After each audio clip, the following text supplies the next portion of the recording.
the Prime Minister, Keir Starmer, giving about the biggest criticism of Trump publicly he's ever given after the President of the United States suggested that UK troops were some way back from the front line in Afghanistan, of course, a place where 450 plus UK service personnel died in supporting the Americans in Afghanistan. The Prime Minister has this afternoon said this. Let me start by paying tribute to the 457 of our armed services who lost their lives in Afghanistan.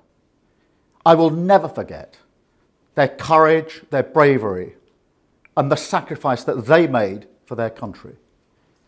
And so I consider President Trump's remarks to be insulting and frankly appalling. And I'm not surprised they've caused such hurt to the loved ones of those who were killed or injured, and in fact, across the country. As if I had misspoken in that way or said those words, I would certainly apologise. The Prime Minister. Nick's a new caller in Melton Mowbray. Nick, you are a veteran, sir. Yes, I am.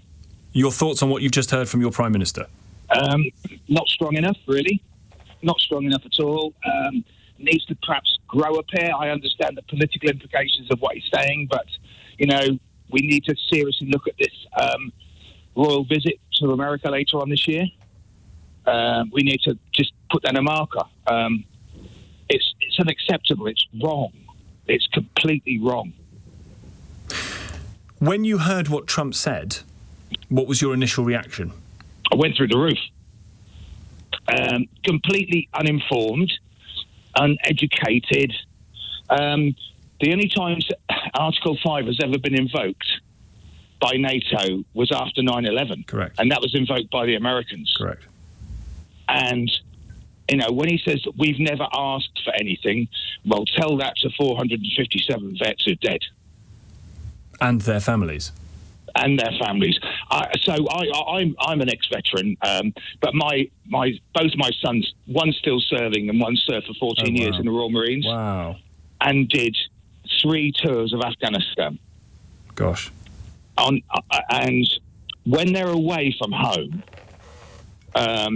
you could sort of, your phone never leaves you. And I knew that maybe 2 out of 4 Sundays, my son would phone me up and we'd talk about football and stuff. And then he'd say to me, Dad, you won't hear from me for a while now because the job he was doing. And okay, so when you're not hearing, that's the worst bit, because when he does ring you up, say, hi, Dad, I'm home, or I'm back, then you put the phone down and you just flood with tears, you know? Oh, Nick, I heard your voice go then. Yeah, it's awful. Yeah. But very proud. Sure. So on his last tour, we have family in America as well. So I was in America and on his last tour, and excuse me a second, I'm just trying to turn TV off. I got to, you know, so we're 7 hours behind in the middle of Mississippi, and I got a phone call from my now daughter-in-law, as was then his fiance. Oliver's been hurt, and he's in Bastion Hospital. And my first reaction was, do I need to come home? No. Do I need to come home? No, you don't. Are you sure? Are you sure? Are you sure? Because I'll go on a flight tomorrow. I'll come back. But no, he was injured. Not badly, thank God. But the sacrifice was huge.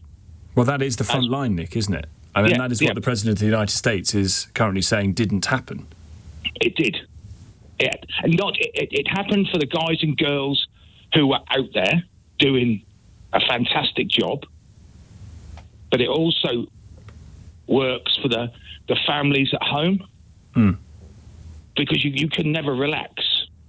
Well, Nick, can I ask you something? There you are, different generations of your family, you and your sons, serving as now is king and country. Yeah. Would it be a service to you if your king did not go to the United States on a planned state visit later this year?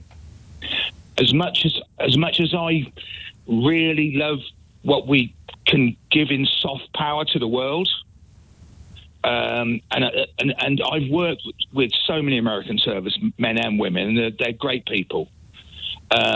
I just think sometimes we just have to say no. No, we're not going to boost you anymore. We're not going to big you up anymore. In 2 years, 2.5 years, you'll be gone anyway.